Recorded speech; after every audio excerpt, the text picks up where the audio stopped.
Եթերում տեսլականն է, բարև ձեզ։ Այսօր հյուրընկալվել եմ գնդապետ Կորյուն Ղումաշյանին։ Մնացեք մեզ հետ, նա շատ կարևոր ասելիք ունի։ Բայց չելնիմ ասեմ, ես քո ընտանիքին վայիս կլնեմ։ Եթե դու զինվորի կյանքին ես վայիս ելնում քո սխալի համար։ Սարսափելի բանի եմ հանդիպել ես եւ իմ համբերությունը այլևս Մենք կարող ենք այսօր արժանի հակահարված տալ Ադրբեջանին։ Ես չեմ ասում, ինչքան պետք է ես էլ ներվեր ունեմ, չէ՞։ Բայց դու բոլոր ծնողները լսեն էսի զինվորների։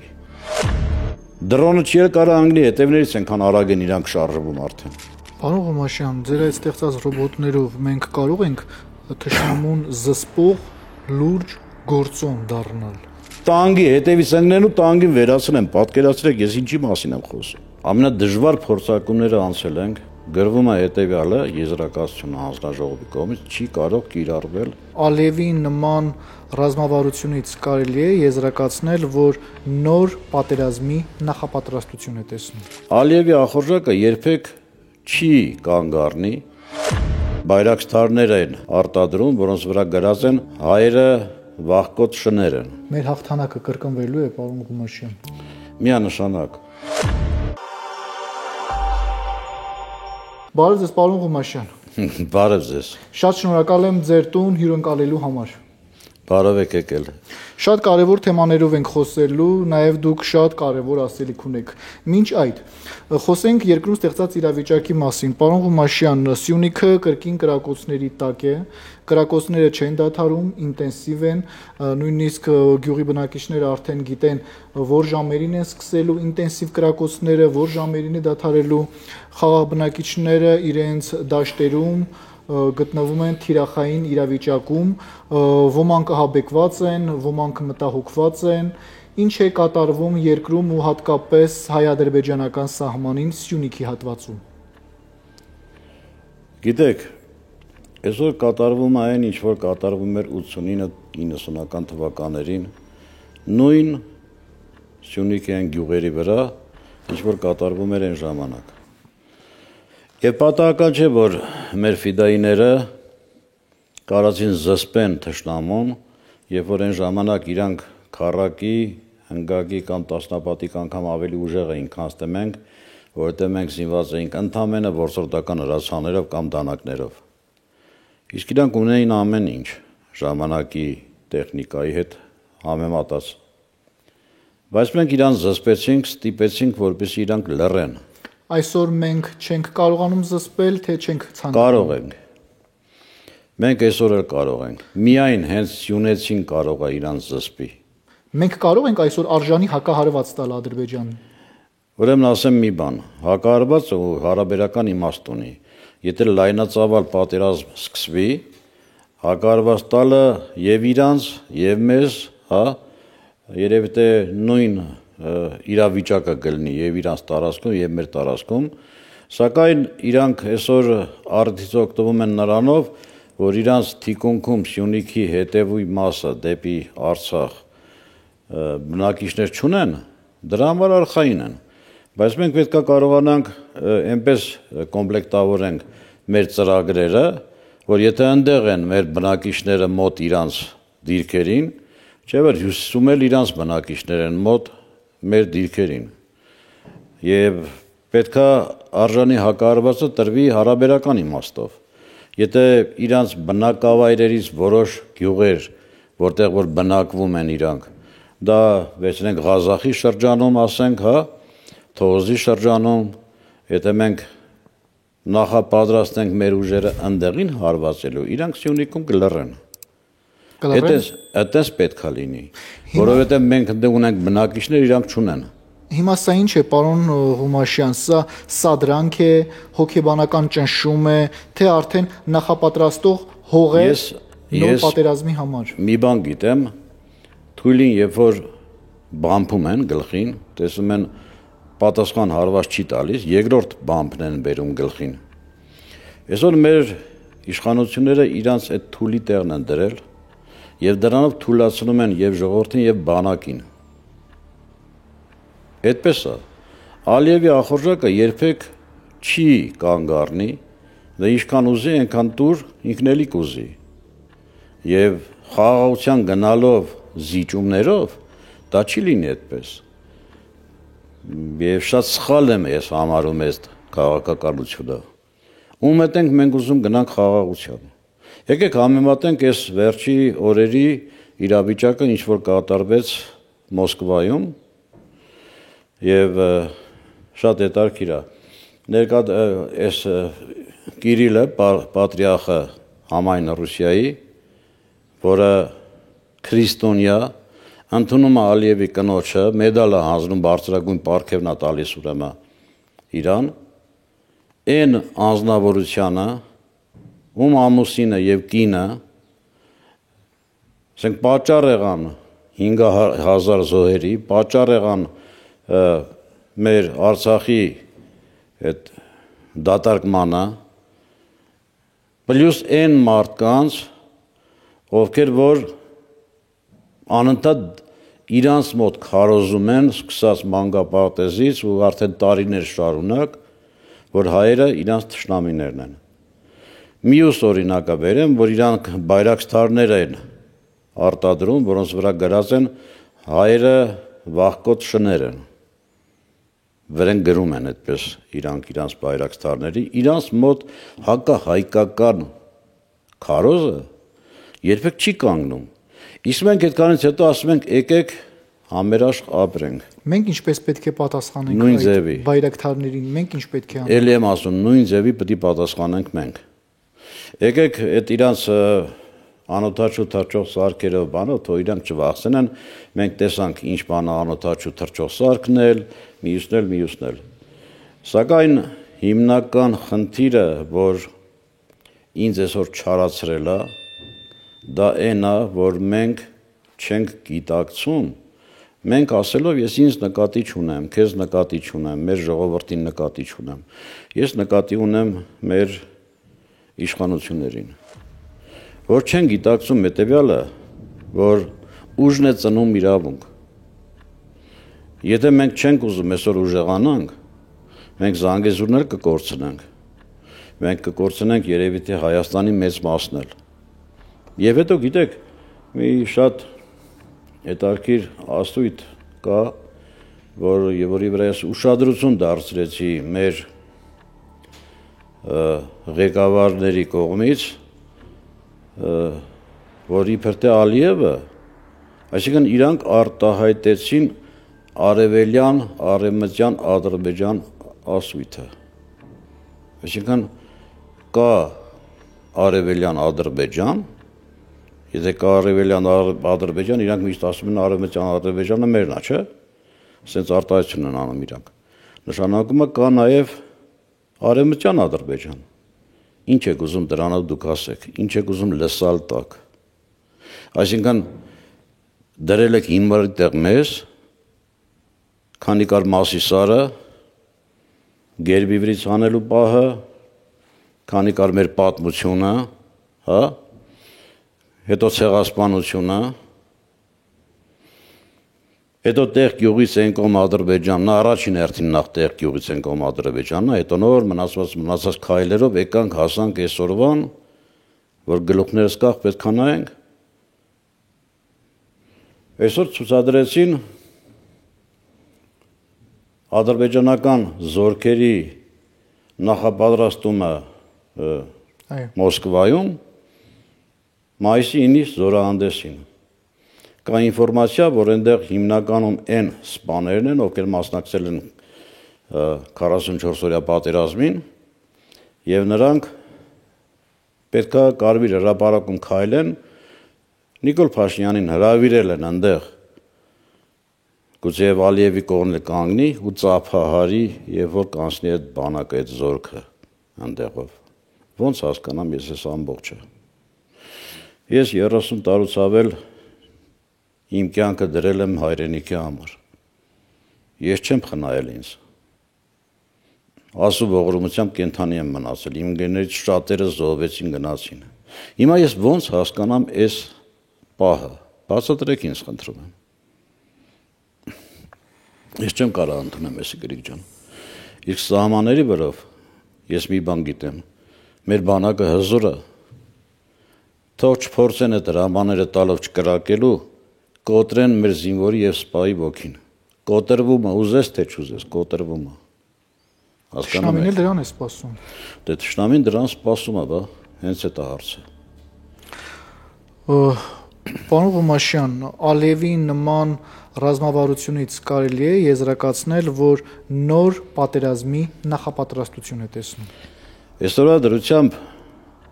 աշխարհի բոլոր երկրները կարելի ասել պատրաստվում են պատերազմի։ Այնպես խառնվեց իրար աշխարհը, հատկապես վերջի 2 շաբաթվա ընթացքում։ Ով կսպասեր, որ Կարողապատայի պատերազմը տեղափոխվի ասիական երկրներ։ Այն էլ ներկա դրությամբ 2 միջուկային գերտերություններ են իրար դեմ դուրս եկել եւ ոչ մեկի չի զիջում հանգարց հարկեղած դեպքում միջուկային զենք օգտագործելու բավ նկատի ունեն Պակիստանին եւ Հնդկաստանին։ Եվ երբ որ նայում ես ով որ մի երկիրն է ում պաշտպանում, ընդհանուր առմամբ պետքա որ Ամերիկան պաշտպաներ Պակիստանին, բայց պաշտպանեց Հնդկաստանին։ Խաղերը եկեք հասկանանք։ Եվ պատերազմ անելու մեջ երբեք թող Հայաստանը չսպասի ու չփնտրի դաշնակից պետություն, որ կարող է ինչ որ մեկը զորք տա մեզ պաշտպանելու համար կամ արդեն իսկ զենք տա մեզ, որ մենք կարողանանք կռվել։ Որովհետև այդ տեսեք Թուրքիա եւ Իսրայել հարաբերություններն են սրված ներկայությամբ ու պատահական չէ որ հիմա ներկայությամբ Ալիևի զորքերը գտնվում են Մոսկվայում, իրանց խորամանկությունը կա ու կա դրա մեջ, էլի, որովհետև ինքը ոչ թե 2 պատի արանք հանգած, 2 կրակի արանք հանգել Իսրայելին պաշտպանի թե Թուրքիային։ Իսրայելական բանակը գտնվում է Ադրբեջանում, եթե հանկարծ պատերազմը եղավ Իսրայել ու Թուրքիայի միջև, ինքը ինչ քայլ պետք է կատարի։ Սրանք հարցեր են, որ Ադրբեջանը շատ ճիշտ դիվանագիտական քայլեր է կատարում, իսկ մեր կողմից անընդհատ սայտակումներ է կատարվում։ Անընդհատ։ Դրա համար մենք պետք է մտածենք մի բան. զինենք մեր բանակը հնարավոր բոլոր միջոցներով։ Բոլոր։ Եվ թող չասենք, որ մենք ի վիճակի չենք։ Ես շատ ու շատ բաներից եմ տեղյակ, թե ինչեր հնարավոր է մեր մոտ արտադրել։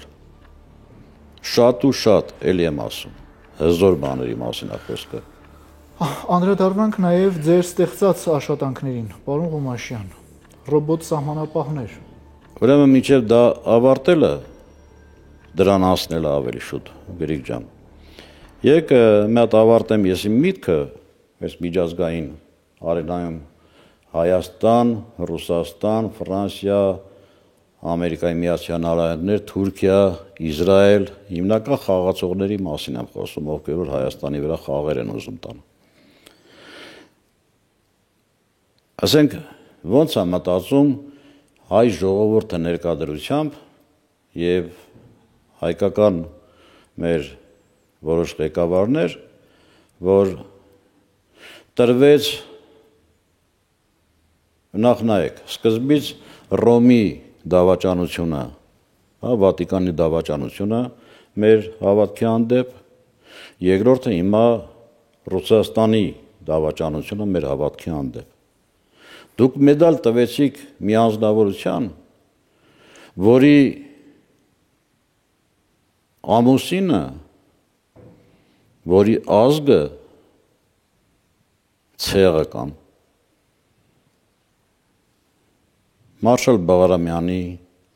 Իսակովի, Նելսոն Ստեփանյանի, Բաբաջանի, մեր սովետական միության հերոսների արձաները քարուքանդ են արել այնտեղ Արցախի տարածքում։ Եվ մենք հիմա ասում ենք եկեք դիմավորենք մայիսի 9-ը հաղթանակը ֆաշիստական Գերմանիայի դեմ խորհրդային միության։ Որ Ռուսաստանում պարադարվում այդ ձևով։ Դուք տեսեք ինչ առհամարական վերաբերմունք է գնում մեր հանդեպ եւ հավատքից վերցրած եւ մեր տված հերոսներից, ովքեր որ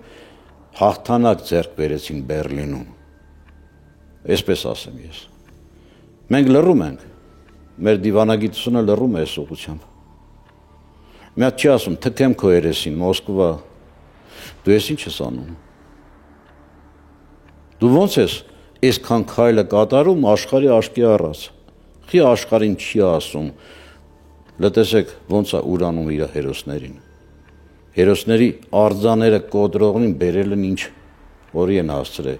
Ուն զորքն են բերել, որ քայլի ստեղով, ովքեր որ կոտրել են մշակութային արժեքները Արցախում, ովքեր որ վերացրել են հայրենական մեծ պատերազմի հերոսների հուշարձանները եւ դրանք գալիս է քայլել կարմիր հրապարակում։ Իհարկե կարգն է այդպես։ Ցանկացած զորքի անցնելուց պետքա ծափահարեն, չէ՞, երբ որ հայտարարում են ինչ զորք է գալիս այդտեղ։ Ահա եւ այս մասին առաջի հարցի պատասխանը ոնց որ ասած։ Մյուսը արտադրության մասին ասեցիք ինչ որ, չէ՞։ Պարոն Ղումաշյան, եկեք խոսենք այն կարևոր գործի մասին, որ դուք եք զբաղվում։ Ռոբոտ սահմանապահները շատ կարևոր գործառույթ ունեն այսօր Հայաստանում ստեղծված իրավիճակում, շատ կարևոր գործառույթ ունեն սահմաններին։ Դուք ձեր խոսքում միշտ եք ասել գրեթե, որ այդ ռոբոտ սահմանապահները կարող են փոխարինել մեր զինվորներին եւ մենք չունենանք մարդկային կորուստներ։ Ես էլ եմ իմ խոսքը պահում եւ կարամ ավելացնեմ հետեւյալը, որ մեր թիմով մենք մեր ռոբոտների հետ պետական փորձարկումներ անցանք։ Ամենադժվար փորձարկումները անցել ենք, վերջում գրվում է հետեւյալը, եզրակացությունը հանձնաժողովի կողմից չի կարող կիրառվել հայկական բանակում։ Հարցնում եմ ինչի։ 1200 մետրի վրա ասում է հրաձգություն արեցիք մի հատնա կպել փամփուշտը։ Հրաձգությունը անցկացվել է մեծ օրենքի խախտումով։ Ես այս մասին գրել եմ գլխավոր շտաբի պետին։ Այն ինչ որ պետքա ըստ կարգի անցնել այդ հրաձգությունը, այդպես չի արվել։ Մեզ տվել էին 5 զենք, որը վիվերկը առաջ չի եղել, բայց մենք խոցում արել ենք 1200 մետրի վրա, երբ որ տվյալ զենքի տեխնիկական բնութագրի մեջ գրված է, որ խոցումները պետք է արվի 800 մետրի վրա եւ տրված է ինչ չափսի, ուրեմն թիրախների վրա։ Իսկ 1200 մետրի համար չկա թիրախի չափ, ոչ միտեղ գրված։ Եվ մեզ տվել են ավելի փոքր չափսի թիրախ, ինչ որ պետք է լիներ 800 մետրի վրա։ Երբ որ ապացուցեցինք այս ամբողջը, սարսափելի բանի եմ հանդիպել ես, եւ իմ համբերությունը այլևս չի կարող ուրեմն մնա իմ մեջ, չի կարող իմ համբերությունը հանդուրժի, որովհետեւ ես տեսնում եմ, թե ինչ գործ անում է, հենց հիմա անում է սահմանում տվյալ ռոբոտը, եւ ինչ ձևի վերաբերմունք եղավ դրա հանդեպ։ Հիմա ինչ ստացվեց, ձեր ռոբոտ սահմանապահները պետական մակարդակով չարժանացան։ Պետական մակարդակով քննությունը տվեց, բայց մի հոգու պատճառով մեզ էլի ժամանակ տվեցին, որ նորից գնանք ուրեմն փորձարկումների։ Ես չեմ ասում, ինչքան պետք է, ես էլ ներվեր ունեմ, չէ։ Ես էլ եմ ասում, ես թուղթ ուտող չեմ, թուղթ գրող չեմ, մյուսը չեմ։ Փոխանակ հիմա իրանք հրաման տային ծառայություններին, ասային, գիտեք, ընդամենը մեր մեղքով սենց է եղել, իրանց մեղքով, ոչ թե մեր։ Եկեք օգնեք այս մարդկանց, դու ես մասնագետ ես, դու ես, դու քարտեզա գրող ես, դու գծագիր գրող ես, դու մյուսն անողն ես, կամ եկեք օգնենք շուտ, մի օրվա մեջ ընդամենը դնենք այս ամեն ինչը, եթե կա թերություն վերացնենք, որովհետև բոլոր լաբորատոր ստուգումներն անցել է ինքը, փաստաթղթերը ի մոտ են, ամենակարևորը լաբորատոր ստուգումներն են, խոնավությունը ստուգելը, ջերմային ստուգում, ցրտի ստուգումը արվել է, վիբրացիաներն է ստուգվել է, ամեն ինչ ախտարել է, ջուր, անձրև, ամեն ինչ ախտել է ինքը։ Մեր ամենամեծ հույսը այն էր, որ վերջ հրաձգությունը մերն ու կա, այդքան մենք կրակել ենք, կպել ենք։ Այդ զենքի ստվոլը իրար ենք տալիս, հենց իրար է գալիս։ Ցույց եմ տվել իրանց, նկարահանումներն ունեմ։ Ինչն է այսօր ստիպում, որ մենք չենք հետում այդ քայլին։ Մի 2 օր առաջ տղաները գցել էին, ալաց են ելնում այս մարդիկ, գցել էին ուրեմն Սկորպիոնի կադրերը, թե ոնց է Սկորպիոնը աշխատում, գետնային ռոբոտի մասին է խոսքը, որը մարդու փոխարեն կարա գնա հարձակվի, կրակի, սպանի, եթե կխփեն էլ մարդ չեն խփում այնտեղ, սենց ասեմ։ Եվ մենք էլ այդ գետնային ռոբոտը ունենք, որը կարա անի այդ գործողությունները նույն։ Ինձ համար շատ անհասկանալի բաներ կա մեր պետական, կարելի ասել, չինովնիկական մոտեցումներին տվյալ հարցերին։ Խի եք տանջում մարդկանց, եթե դուք չեք հասկանում, հասկացողներին բերեք թող աշխատեն։ Բայց այդտեղ իմ մոտ կասկածներ է գալիս, որ ասենք, քանի որ փողը շատ է սիրում հայը, փողով կարելի է առնել շատերին, հնարավոր է, որ այդ մարդիկ արդեն իսկ ծախված են ուրիշ երկրների կողմից, որպեսզի Հայաստանում չզարգանա ռազմաարդյունաբերությունը։ Ժողովուրդ ջան, այնպեսի բաներ է արտադրվում մեր մոտ, հեռահար զենքեր, չգիտեմ, շատ հրաշալի անօդաչու թռչող սարքեր է սարքվում, դրոներ է սարքվում, SPV դրոներից ավելի լավ արհեստական բանականություններով։ Արա ֆինանսավորեք թանեն այս մարդիկ, կոպեկներ են դրանք։ Պետության համար կոպեկներ են սրանք։ Ես չգիտեմ ինչ ձևի ես իմ ձայնը բարձրացնեմ։ Այնպեսի մի հատ բան է, որ գեներալներին զանգում ես, ուզում ես հանդիպիս, եթաս ներկայացնես քո բողոքը, քո սարկածը, գծագրերը, վիդեոները, այդ ցավը տրեմ չի ստա, չեն հանդիպում ես մարդիկ, խուսափում են քո հետ հանդիպելուց։ Պատճառն է, որ կորյունը սենց է խոսում, բա ուրիշ ինչ ձևի խոսամ ես ձեր հետ։ Կարող է գիտեք պիտի ոնց ասած համբյուր եմ դնեմ ճակատից, չէ։ Հետապնդելու եմ ես ձեզ միշտ, որտեղ դե զինվորի կյանքի մասին է խոսքը։ Փաստը դնում ես մարդու դեմ, սա հայտարարություն են անում, թող գա անվտանգությունով, պաշտպանությունով, չգիտեմ,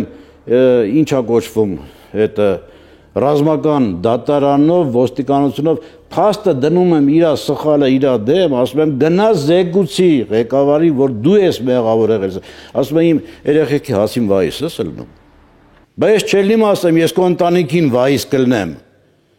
Եթե դու զինվորի կյանքին ես վայիս ելնում քո սխալի համար, ահա ջղայնությունս որտեղ է։ Ու արդեն 3 ամիսը զսպում եմ ինձ ես։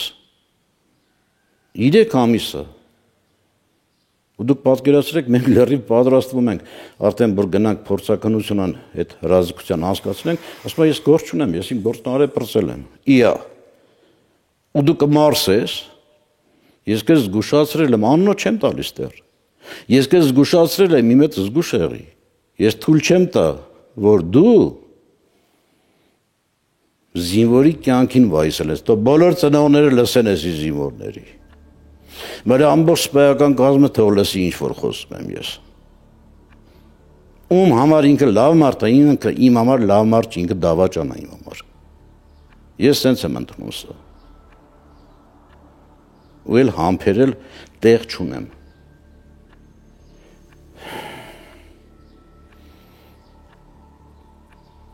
Պեկա գնդասիրը մեր ռոբոտը 800 մետրի վրա դիպուկ կրակահերթ է կատարում, կուշ նստա երևի մի 10 սանտիմետր։ Ինչ եք ուզում դրանից ավել։ Պարոնակ սպաներ, լսեք ինչ եմ խոսում։ Պեկայով 800 մետրի վրա կուշնստի մասին եմ խոսում, խտության կրակի մասին եմ խոսում,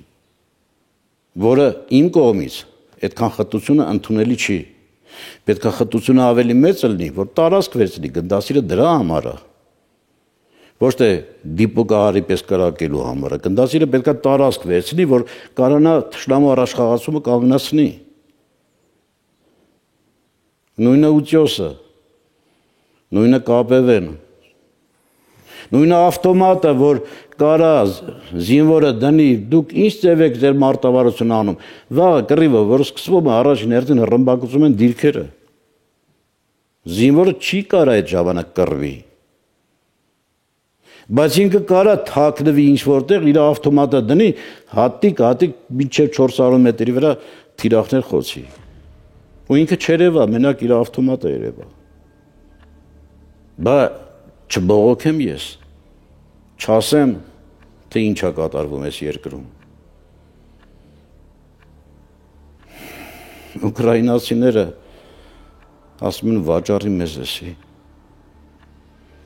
Լեհացիներն ասում են վաճառի մեզ։ Լեհաստանում իմ զենքի նկարները ոնց են տարել, դրված է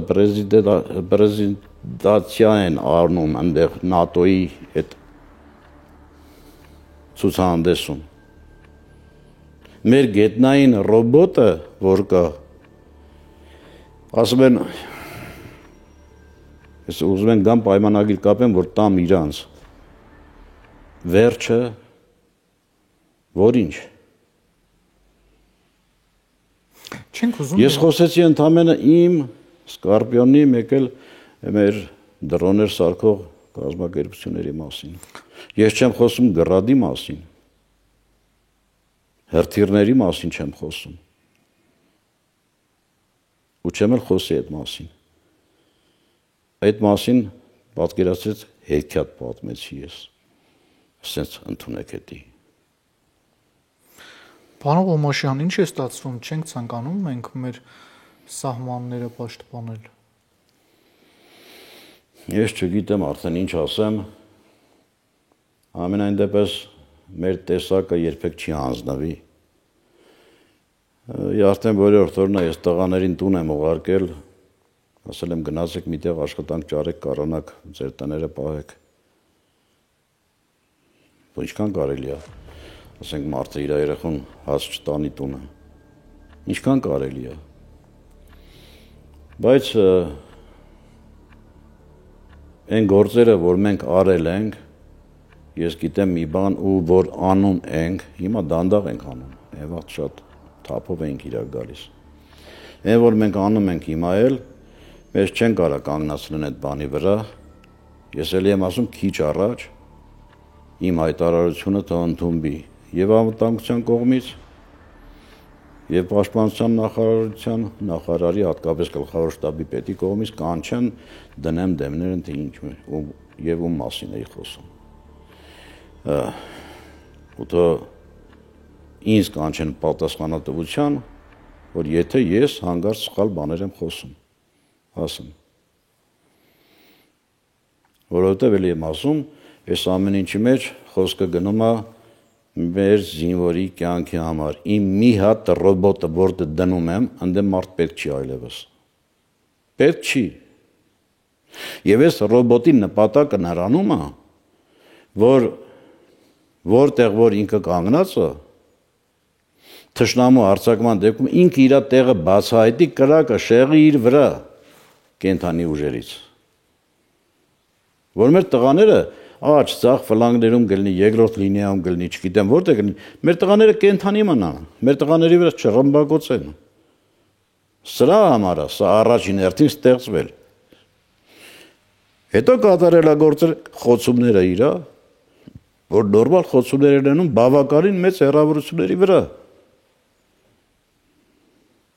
Իսկ իրանց խոցելը ընդհանրապես շատ բարդ է։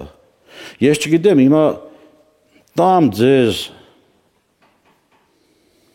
մի կադր կրակոցների, թե ինչ անում է ռոբոտը ու ժողովուրդը տեսնի դա։ Վախենում եմ տան։ Ոչ թե նրա համար, որ Ադրբեջանը իմանա, Թուրքիան իմանա մյուսն ինձ թվում է բոլորն էլ գիտեն որ ժողովուրդը չելնի որոշ մարդկանց կողքից չբռնի չսպանի դրա համար եմ վախենում տան պարզ ասում եմ մեր իմ կողմից հարգված բարձրաստիճան սպաներից ասում են Գորյուն դու խոսալուց ասում ես կպնում ես էլի ասում եմ ումն եմ կպել անուն եմ տվել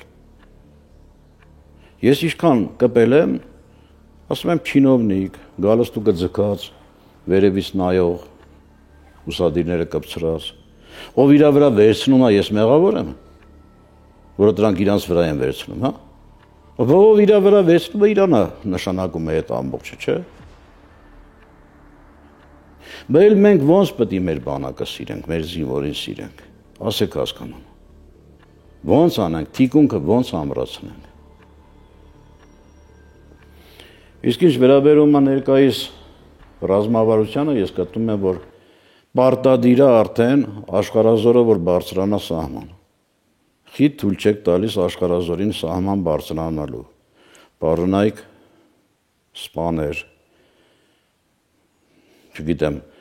պարոն նախարար ով է ասել որ սխալ է աշխարհազորի ընդ գտնվելը մենք պետք է այսօր համալրենք մեր շարքերը լիարժեք համալրում է պետք վաղը եթե ուզենաք սկսվի համատարած ասենք պատերազմ ու փորձեք մոբիլիզացիայով չեք հասցնի այլևս չեք հասցնի փողերը խնայում ինչի համար եք այդ փողերը խնայում ասեք տենամ ում համար Արցախում խնայեցիք այդքան ով վայելեց Եվ երկրորդը ես գտնում եմ որ մեր ամբողջ սահմանը պետք է ռոբոտացվի Զենքերի ոչ բոլոր երկրներում էլ այդպես է ոչ բոլոր զենքերն է որ գտնվում են սահմանում Թիկունքում ավելի շատ զենք կա որոնք կարող է ռմբակոծեն եւ վերանան պատերազմի ժամանակ այդ պայեսները լավ կլինի դրանք բարձրանան ռոբոտների հետ սահման Եվ ամեն 300 մետրի վրա 3 շարքով, այսինքն գնդացիր ուծյոս եւ կապեվե իրար հետ դրած 3 լինիա ապառոնա սարքվի տվյալ պահերով։ Պլյուս գետնային ռոբոտները արագ ձևով սարքվի։ Հակատանկային մեր ջոկերը պետքա դառնան մոտոզիրացված եւ արագաշարժ որի ապացույցն եմ տվել թե դա ինչ է դա էլ եմ արել կարամ տամ այդ կադրը գցեք տեսնեն ժողովուրդը թե ինչի մասին է խոսքը կամազ եք տալիս կամազով հակատանկային ջոկերը որ տանեք հասցնեք ուրեմն իրանց առաջնագծում ելման դիրքից տանեք այդ կամազը մինչև 100 մետր հեռացավ կխփեն արդեն դրան անձնակազմին էլ մեջ է ես այդ օրինակը տվել եմ ծախսերը արվել է մեր թիմի կողմից առել ենք տվյալ տեխնիկաները Ուչենյան անցկացվել է դրանով բոլորդ հիացել եք դրանով Ինչ նախանգարում որ չեք անում մյուս զորամասերի համար այն զորամասում հիմա հակատանկային ջոկը աշխատում է այդ ձևի ոնց որ ես ասում եմ որ ելման դիրքից ոչ թե այդ 4-ը 8 հոգին ասենք ֆագոտչիկները մի մեքենայով են տանում որտեղից որտեղ իրանց դիրքերը ճանապարհները կտրելու համար դնում մի անգամից ամեն զույգը իր ուղղությամբ ուրեմն փոխվում է արագ ձևով տեսել եք հավանել եք բարեք մյուս տեղերում էլ երեք այդ բանը խի չեք անում ինչը փող եք ափսոսում այդ տեխնիկան առեք դրեք երեք ապացույցը տվել եմ հավանությունն էլ ստացել եմ ինչա Կորյունը չի կարա իր թիմով ամբողջ սահմանի երկայնքով այդ բանն անի Եթե խփեն էլ երկու հոգու խփեն ընդ։ Դրոնը չի կարող անգլի հետևներից ենքան արագ են իրանք շարժվում արդեն։ Տանկի հետևից ընկնեն ու տանկին վերացնեն, պատկերացրեք ես ինչի մասին եմ խոսում։ Աչից կլինի, ձախից կլինի, հետևից կլինի, դեմը տանկը դառնում է 0 այս մեխանիզմի դեմ, ինչի մասին որ խոսում եմ ես հիմա։ Խի չեք անում։ Թանկ չի մեր զինվորի կյանքը։ Կոպիտ օրինակ եմ ուզում բերեմ, շատ կոպիտ։ Մի զինվորի զոհվելուց 70 միլիոն փող եք տալիս, չէ՞։ Մինչև, չգիտեմ քանի տարի, սկզբնական 10 միլիոն է, այդ 70 միլիոնով Զանգեզուրի ընդամենը մի հատվածը մենք լիարժեք կփակենք։ Դա նման մոտավորապես 140-150 հազար դոլար, չէ՞։ Այդքան կանի։ Մենք այդքան գումարով Մեղրիից մինչև Գորիս Արցախի թևը 100% կփակենք։ Բայց ամեն մի հատը, որ մենք այդքանը սարքելուց թող մի 10 հատը չաշխատի, վատ աշխատի կամ էլ թող մի 5 հատը ընկնի ջարդվի, եսի ինչ լինի։ Այդքան գումարին թող 15 հատը աշխատի, ավել չեմ ասում։ Այն մնացածը ուղղակի որպես մակետ թող մնան աշխատեն խփեն այդքանին իրանք։ Բայց ես էլ եմ ասում ամեն մի հատը եթե 150,000 դոլար է, գզետը 30-40 հատ ռոբոտ կսարքի։ Հասկանում եք։ Եվ այդքանով դու պատկերացրեք 4 անգամ 3, հա, 30-ով 1200 հոգի, 40 անգամ 30, հա։ Այդքան է անում։ 1200 4 անգամ 3, 1200 զինվորի փոխարինելու է դա սահմանին։ 1200 զինվորի կյանք է փրկելու ինքը։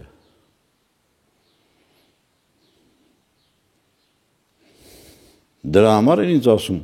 երեխեքիս հացին վայիս ես լնում, լավ եմ անում ու գլնեմ, թող իմանան իրանք հետի, իսկ ես չեմ թույլ տա իմ զինվորի կյանքին վայիս լնեն, բոլորը լսում են իմ խոսքերն հիմա, իմ համար արդեն միևնույն է, իմ առօրյականն էլ այլևս այն չի, որ ես կարողանամ, չգիտեմ, առաջվա պես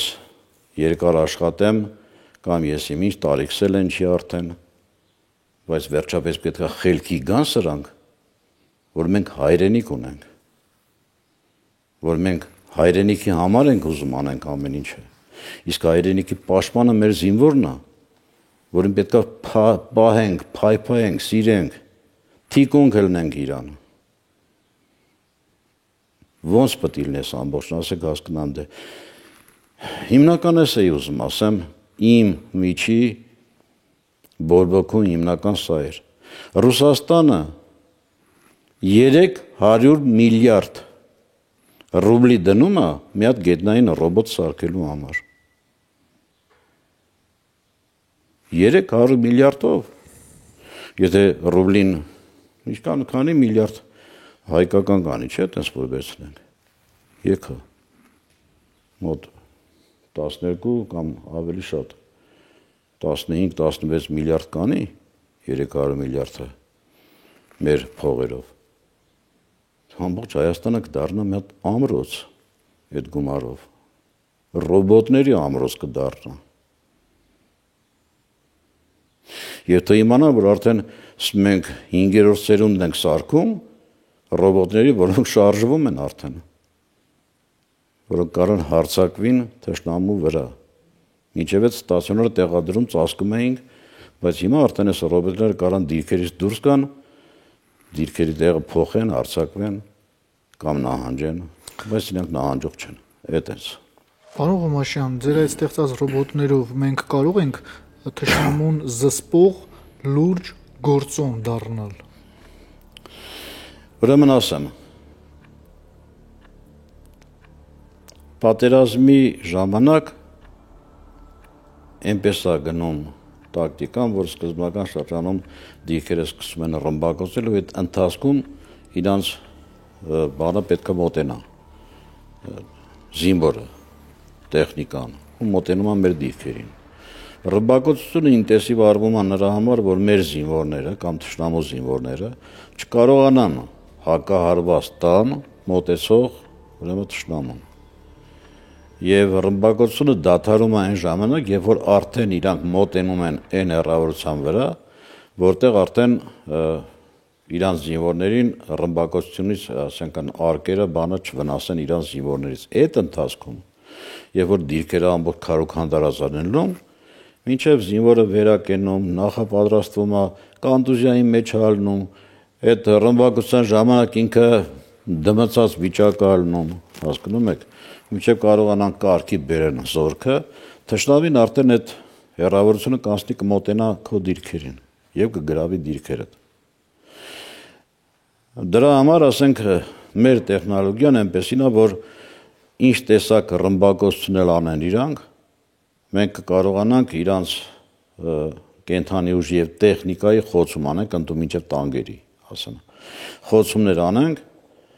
առանց մարդկային գործոնի։ Մեր զինվորը կարա խռամատի մեջ թաքնվի, իր աղվեսափոսում գտնի, թե որտեղ լինի, ընդեղից էլ կկարանա ինքը կրակի նշանառությամբ իր իսկ անհատական ռոբոտով, ասեմ։ Մենք էլ ենք մտածել, որ մեր ամեն մի զինվորը իր անհատական ռոբոտն էլ ունենա։ Ընդհանրապես զինվոր չերևա վերևում։ Իսկ եթե դու կանխում ես թշնամու առաջխաղացումը, իմացեք մի բան, որ զսպեցիր դու իրան։ Հիմա վերցնենք մեկ ուրիշ բան։ Մենք ասում ենք այսօր, որ Խոզնավար գյուղի վրա կրակում են իրանք, գիշերները մեզ տված է հրաման չկրակելու։ Այդ դիրքի վրա իրանք եթե մարդն է կրակում այնտեղից գյուղի վրա է կրակում կամ դիրքերի վրա է կրակում, չգիտեմ, եթե ռոբոտը աշխատի հանկարծ գիշերով իրանց այդ կրակող դիրքի վրա, իրանք հաստատ էլ չեն կրակի, որովհետև այնպեսի դիպուկ կրակերտ կլցնի մի հատ իրանց գլխին, որ ասելու չի։ Եթե սա հենց թշնամի նման սադրանքի չի սպասում։ Լավ, ենթադրենք թշնամին այդ սադրանքին սպասում է։ Իսկ մենք ինչ ձև ենք նախապատրաստվում այդ սադրանքին դիմակայելու։ Այս հարցից պատասխանը տվեք։ Այս հարցից ես ուզում եմ տամ վերադասինել։ Ինչ ձև ենք մենք նախապատրաստվում սրան դիմակայելու։ Ես ասեմ 80-ական թվականներին նույն վիճակներ այդ գյուղերում ինչ որ հիմա է։ Բայց այն ժամանակ էլ ավելի լավ վիճակ էր։ Իրանք այդքան մոտ չէին մեր գյուղերին։ Այս վիճակը նման տեմպով որքան է շարունակվելու եւ ինչ հանգուցալուծում է ակնկալվում։ Սա բերելու է պատերազմի։ Միանշանակ բերելու է։ Մի օր մի հատ զինվոր կջղայնանա գելնի կկրակի, եթե կրակելուց եք վախենում։ Հրամանատարներից մեկը մի օր այդքան հայոյանքներ կլսի խի չեք կրակում եւ այլն, մի օր կասի իմ վրա չեմ վերցնի այդ հայոյանքը հրաման կտա կրակելու։ Հասկանում եք։ Մեր կողմից մի օր զենքը կկրակի, զենքը մի օր կկրակի, պոլիփետնա կրակում տարի մի անգամ։ Այսինքն հնարավոր է, որ սահմանին իրավիճակը սրվի ընդհուպ պատերազմ։ Ամենայն դեպս Ադրբեջանը տանում է դրան։ Այսօր Ալիևը Մենք գիտենք, որ այդպես է։ Այսօր Ալիևը կհամարձակվի պատերազմի։ Իսկ ինչ է եղել իրան, որ չհամարձակվի։ Այսինքն ինքը կսպասի այնքան, քանի դեռ ինքը չափալախում է մեր գլխին եւ մենք գլուխներս կախիրա ասածն անում ենք, չի արձակվի։ Եվ միջազգային հանրությանը կասի, տեսեք, իրանք ասեցին, գոյություն ունի արևելյան Ադրբեջան, ուրեմն արևմտյան էլ կա, չէ, որ այդքան ասում ենք։ Իրանց դիվանագիտությունը ուժեղ աշխատում։ Պարոն Ղումաշյան, այսօր մենք որքանով ենք գիտակցում, որ թշնամին կարող է ամեն պահի հարվածի հաշտության պայմանագիր չունենք մեր թշնամու հետ մենք, նշանակում է մենք պատերազմի մեջ ենք։ Եթե ինքը մխրճված է մեր հողերի մեջ, այո, եթե ինքը կրակում է մեր գյուղերի վրա, Էլ ասենք պատերազմը վերսկսելը ինչ է նշանակում։ Ես ուզում եմ հասկանամ այս հոգեբանությունը, որը շատերի մոտ է։ Այո, հիմնական մասի մոտ այդ հարաբերական անդորն է, ասածս հարցը հետևյալն է. միթե չենք գիտակցում։ Այո, չենք գիտակցում։ Մեր բնակչության մեծ մասը այսօր չի գիտակցում, թե ինչ վտանգա կախված մեր գլխին։ Պատերազմը թեժանալու դեպքում թող չմտածեմ, որ Երևանը հանգիստ կնստի իր համար, նախ թող շնորհակալություն հայտնեն Գորյուն Հոմաշյանի թիմին, որ Երևանի գիծը մենք լավ ամրացրել ենք, լավ ձևի։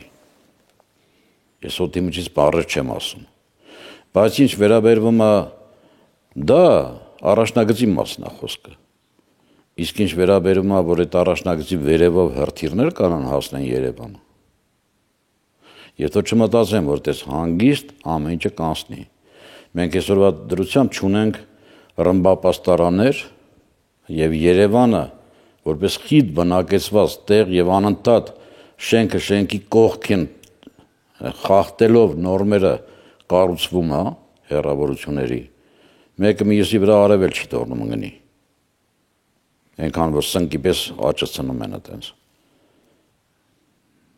Ես չեմ պատկերացնում ինչա լինելու մեր բնակիչների վիճակը, եթե հանկարծ նմանատիպ բան եղավ։ Քանի անգամ ես կոչ եմ արել մեր արտակարգ իրավիճակներին, որ համայնքապետերի հետ միասին կարողանան ուրեմն ռմբապաստարանները կարգավորեն։ Ոչ միայն քաղաքներում, այլև գյուղական վայրերում։ Դա հետ ու ոնց են ասում, արագ հլնող բան չի, որ մտածեն, հենց որ կռիվ եղավ, կիջնենք պատվալ, տես չի։ Այդ պատվալում դու չեք կարող գոյատևեք, կփլզվի կմնաք տական, կխեղդվեք։ Ռմբապաստարանը իր կարգ ու կանոն ունի պատրաստելու։ Եվ բացի դրանից, ուրեմն ինչ ձև պետքա մեր սահմանամերձ շրջանների բնակիչները կարողանան պաշտպանեն իրանց բնակավայրերը, երբ որ մենք կարող եմ ասեմ երկրորդ լինիա չունենք ոչ մի տեղ։ Չունենք։ Սահմանամերձ է։ Այո։ Տեսեք, ասում են, կրակում են Խոզնավար գյուղի վրա, այսինքն մենք այն վիճակի մեջն ենք, որ մեր առաջնագիծը անմիջապես գյուղի դեմն է անգնում։ Այո, հենց Հայաստանի Հանրապետությունը վերածվել է սահմանամերձ գոտու։ 90-ական թվականներին թշնամին գտնվում էր Ձորից հեներեսը, դեպի Արցախի կողմը։ Այդտեղից մոտ 7-8 կիլոմետր էթում էինք, Ձորն էր իջնում, գետի հեներեսը նոր թուրքերն էին։ Մենք նստած էինք գետի այս կողմը։ Իրանք եկան լրիվ Կորնիձորի, տեղ գյուղի, Խնձորեսկի, բոլոր հողերը մտան մեր հողերի մեջ, դիրքերը դրեցին, ընդամենը 200 մետր հեռավորության վրա Կորնիձոր գյուղի վերջի տնից թուրքերի դիրքերն են։ Մեր գյուղի դիմացը նստած է սահմանապահ զինվորը, ավտոմատով։ Հասկանում եք։ Ոչ արտիլերիա կա, թե ոչ մյուս չկա։ Ինչ պետք է անեն, ասենք, գյուղացիները զինաթափված է։ Ոնց պետք է պաշտպանվի այդ գյուղը։ Այն թվերին դեռ Լաչինի կողմից, որ մոտ մի 10-15 կիլոմետր հեռավորության վրա էր գյուղից, գրադ կայանքով ռմբակոծում էին գյուղերը, ընդդիմիջով Գորիս քաղաքը։ Այդ տարածության վրա ռակետները բացվում էին։ Հիմա խիտ ձևով ասենք իրանք դրեցին ու ռմբակոծեցին գյուղը ավերեցին։ Ինչ հող տա իր գլխին այդ գյուղացին։ Շատեր իրանց դուխը տեղն է։ Ես ճանաչում եմ այդ բնակիչներին։ Ես իրանց հացը կերել եմ, հասկանում եք։ Իրանք ինձ կերակրել են, երբ որ ես իմ ջոկատներով պաշտպանում էի այդ գյուղերը։ Իրանք ընդունում են ինձ եւ հիմա էլ լսում են ինձ։ Եվ ոնց կարող է պատահի տվյալ մարդկանց զինաթափերեք ու ասեք մնան, այդ գյուղերում ապրեն, կապրեն իրանք, բայց իրանց արոտավայրերը, վարելահողերը չկան, աշխատանք չունեն այդ մարդիկ ընդեղ, ով է կոմպենսացիաները տալիս այդ մարդկանց այդ աշխատանքների համար, շատ կա հարցեր, շատ ու շատ կան հարցեր էլի, Կորնիձոր գյուղի գերեզմանոցի վերջում, վերջի գերեզմանի մոտ դիրքա դրած, Ինչով կարող ենք զսպել բռնակալ Ալիևին։ Դուք տեսակ քիչ առաջ որ եկաք ես իմ սենյակում կպցրած են մեր վրիժառուների նկարները, ես շատ հաճախ եմ նստում այդտեղ եւ ընդամենը ուրեմն 3 ինձ հյուրընկալել էին իմ լավ ընկերները վրիժառուներից, որոնք Ալիևի մորքուրի ամուսնուն եւ մի քանի հոգու, ովքեր որ Ջուֆայի խաչքարերը կոտրել լցրել էին գետը, Արաքսը, որոնք մորթել էին իրանց եւ երկար տարիներ տառապել են իրանք Ուկրաինայի բանտերում եւ մեր ազգայնականների կողմից պետական ոչ մի բան չի արվել մեր ազգայնականների կողմից հնարավոր եղավ իրանց ուրեմն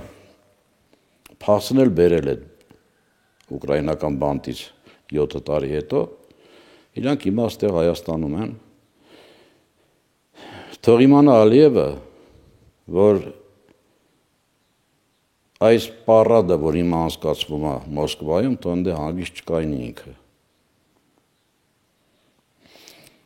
Նման մարդասպաներին զսպելա պետք է ձևի, եթե հենց անհատական իրանց մասին է խոսքը։ Իրանց պետք է այդպես զսպենք մենք։ Ալիևը ուզում է կոտրել հայի ձեռքը, ուզում է խլել հայի սրբագույն հողը։ Հայի ձեռքը ոչ ոք չի կարող կտրի, եթե հայը չլինի այդ կտրողը։ Պարզ ասում եմ։ Այսօր մեր ձեռքերը կտրում է հայը։ Եթե իհարկե հայ են իրանք, գենը պետք է ստուգվի իրանց։ Սահմանի խիզախ տեղերքը կանգնած են, այնինչ Երևանում խոսվում է։ Մի շատ լավ պատմություն կա մեր հավատացյալների պահով, պարսիկները, որ գալիս են Հայաստանը գրավում են, մտնում են եկեղեցի, ես այս պատմությունը լսեցի Վարդան Ղուկասյանից վերցրեցի ուսումնասիրեցի, դա իրականություն է։ Մտնում են եկեղեցի եւ մեր վանականների դեմն են դնում ոսկի արծաթ բրիլյանտներ, ասում են ով սա վերցնի մենք Պարսկաստանում իրան մեծ պաշտոն գտանք եւ ինքը կղեկավարի ամբողջ հայկական ուրեմն համայնքները։ Ոչ մեկ չի վերցնում, մի հոգի ասում է ես կվերցնեմ։ Վեհապարը Պարսից շահին ասում է մեզ 3 օր ժամանակ տվեք, մենք կպատասխանենք ձեզ ինչի համար ինքը վերցրեց։ Եվ վանականներին բոլորին ասում է գնացեք, աղոթեք ասում, թող Աստված ասի ես ինչ եղավ իր հետ, որ ես բան արեցինք։ 3 օր հետո հավաքվում են բոլորը, գալիս են եւ ասում են, որ բոլորը տեսել են նույն երազը։ Բոլորի երազին գալիս է տվյալ վանականի մայրը, որ գերեզմանը ճակում է միջից դուրս է գալիս, ասում է մի մեղադրեք իրան։ Երբ որ մենք նահանջում էինք Հայաստան, փախնում էինք այստեղ։ Ճանապարհին պարսիկների զինվորներից մեկը բռնաբարեց ինձ։ Եվ ծնվեց այս վանականը ձեր ընկերը։ Դրա համար որոշ մարդիկ այդ ձեռը կդրելու վրով, չէ, խոսքը եղավ։ Ումը որ կասկածում ենք ում ձեռը, որ պետք է ուզում ենք կդրենք նախարար ներքին իր գենը պետք է ստուգենք։ Կապ չունի, որ Յան ուրեմն վերջազանցով է վերջանում իր ազգանունը, ինքը հայ է։ Գենը պետք է ստուգվի այդ մարդկանց հայ են իրանք, թե չէ։ Ես չեմ կարող հայ համարեմ նման մարդկանց, ովքեր իմ պատմությունը խեղաթյուրում են։ Ես չեմ կարող հայ համարեմ այն մարդկանց, ովքեր չեն ընդունում իմ նախնիներին։ Իմ հետ հասարակ հարց եմ ուզում տամ բոլորին։ Ես ապրում եմ, հա, տեսեք, ստեղ։ Շատ հեռու, չէ՞, Արցախից։ Ինչը ստիպեց, որ ես հելա գնացի հասա այնտեղ կռիվ տալու 89 թվականից։ Նորմալ ապրում էի, հայրս գյուղատնտես էր, մայրս տնային տնտեսուհի, հացն ունեինք, ջուրն ունեինք, անասուններ ունեինք, ամեն ինչ ունեինք, փողը կար։ Ինչը ստիպեց ինձ, կարաք պատասխանեք իմ հարցին, որ ես հելա գնացի հասա այնտեղ, չիմանալով Արցախի տեղը, գնացի Արցախի համար կռվելու։ Հայրենասիրությունը, Ոչ։ հայրենիքի կանչը։ Իմ նախնիների հոգու կանչը տարավ ինձ այնտեղ։ Եվ իմ ընկերների, ովքեր որ գնացին։ Այն պատմությունը, որ ես լսել եմ իմ տատերից, պապերից։ Այն հողու ջուրը, որ ես չեմ տեսել, բայց միշտ պատկերացնում եմ, թե ինչ գեղեցիկ վայրեր են այնտեղ։ Դա տարավ ինձ հասցրեց ընդ իմ հայրենիքը ազատագրելով, որտեղ Արցախը իմ հայրենիքն է։ Սովորաբար ասում են, որ պատմությունը կրկնվելու հատկություն ունի։ Մեր հաղթանակը կրկնվելու է, պարոն Ղումաշյան։ Միանշանակ, մենք մեզ պարտված չենք համարում։ Եվ ասեմ մի բան էլ ես պատերազմում ես կրկնել եմ, ասելու եմ, նորից կկրկնեմ իմ խոսքերը, մենք չպարտվեցինք։ Մենք չկռվեցինք մենակ Ադրբեջանի դեմ, մենք չկռվեցինք մենակ Թուրքիայի դեմ, մենք չկռվեցինք մենակ Իսրայելի կամ Պակիստանի, մենք 7 պետության դեմ եւ չհաշված վարձկաները։ Այդքանի դեմ կռվեցինք ու կանգնեցրեցինք թշնամուն։ Իրանք չկարացին Արցախը գրավել։ Ու ես ասել եմ, իմ զինվորը հերոսաբար կռվեց։ Ինքը չնահանջեց։ Ինքը զոհվեց, մնաց դիրքում ու չնահանջեց։ Բայց որտեղ է մեր պարտությունը, ասեք։ Ես կարամ ասեմ։ Մեր պարտությունը այնտեղ է, որ մեր վախկոտ ղեկավարությունը սկուտեղի վրա նվիրեցին թշնամուն։ Մեր պարտությունը այնտեղ է, որ պայմանագրի էին կապում զորքերը, որտեղ որ կանգնածել է, դա պետք է կանգնած մնան, բայց հրաման տվեց մեր զորքերը, եկան քաշվան, հելան սաղ հողերը տվեցին ուրեմն թշնամուն։ Այդ խի մոռանում ենք այդ ամեն ինչը։ Եվ այսօր կանգնում ենք, ուզում ենք մեկս մյուսին արդարացնենք, մեկս մյուսի մեջ թշնամի գտնենք, չգիտեմ ինչ անենք, չի կարելի այդպես։ Շնորհակալություն, պարոն Ղումաշյան։ Խնդրեմ։ Մեր հանդիպումները շարունակական են հետաքրքիր թեմաներով, հայրենիքին վերաբերող եւ միևնույն ժամանակ ձեզ մտահոգող կարևոր թեմաներով մենք զրույցներ կրկին կունենանք։ Մինչ այդ ես ձեզ առողջություն եմ մաղթում եւ շուտապույտ ապաքին։ Ինձ գրողը չի դիպչի։ Եթե այսքան ժամանակ ես մտա հելա այդ ամբողջ այդ դժողքից եկա հասա այստեղ, այդ փոքրիկ դանակը ոչ մի բան չի անի ինձ։ Գրիգ ջան։ Գնաց որ դուխս տեղն է, ոչ մի բան չի կարա կոտրի, ուղղակի հենց հիմա ես մտածում եմ հետեւյալը, արդյոք կարելի է ին ժողովրդին ցույց տալ ռոբոտի գործունեությունը։ Բոլորը գիտեն, թե ես ցույց եմ տվել այսքան ժամանակ, բայց ոչ ոք չի տեսել, թե ինչ է անում այս ռոբոտը։ Եթե նպատակահարմար կգտնեք, կարող ենք ցույց տալ ըստ ձեր ճիշտ որոշման։ Ճիշտ որոշումը երևի թե կլինի, որ մի քիչ լամփեր ենք։ Իմ խոսքերը երևի հերիք են, որպեսի որոշ մարդիկ ազդվեն եւ իրանք գանի մոտ, ես էլ չեմ գնա իրանց մոտ։ Ես էլ չեմ գնա իրանց մոտ։ Ես իրանց դռները էլ չեմ խփի։ Գարշահոտ է գալիս ընդեղից, որովհետեւ իրանք թող գանի մոտ։ Պարզ ասում եմ։ Եվ զգուշացնում եմ, չեք եկել։ Այդ ժամանակ կասետը կտա մի հատ ցույց կտա ժողովուրդը տոտենա ինչն է փրկելու զինվորի կյանքը եւ իրանք ինչի համար չեն ուզում։ Թող հարցը տա ժողովուրդը իրանց։ Իրանք ժողովրդավարությունից են շատ վախենում։ Ես այսքան կարամ ասեմ։ Շնորհակալ եմ եք անգամ եւս, պարոն Ղումաշյան։ Ես էլ եմ շնորհակալ ձեզ։ Ինչ ասեմ, խաղաղություն եմ մաղթում մեր երկրին, մեր զինվորին ամուր կամք եւ կոչ կանեմ, որ բոլորս ինչ որ կերպ մնանք մեր զինվորին թիկունք։ Այդտենց լինենք։ Մենք հզոր բանակ ունենք։ Ու ես վերջերս նորից սկսեցին վարկաբեկել բանակին, մի արեք այդպես բան։ Այդպեսի բան մի արեք։ Հրամանատարներին են կպնում, մի արեք այդպես, թեխի չեք կրակում, խիեսցես, մի արեք այդպես բան։ Այդ մարդիկ մեղ չունեն առայժմ։ Որը կգա իրաց գործը կանեն։ Ես չեմ կասկածում իմ սպայի, իմ զինվորի, իմ գեներալի վրա, ասենց ասեմ, չեմ կասկածում։ Ահա այսպիսին էր այսօրվա տեսլականը։ Հյուրընկալվել էի գնդապետ Կորյուն Ղումաշյանին։ Շնորհակալություն ուշադրության համար, բաժանորդագրվեք մեր ալիքին, խաղաղություն եւ հաղթանակ հայոց աշխարհին։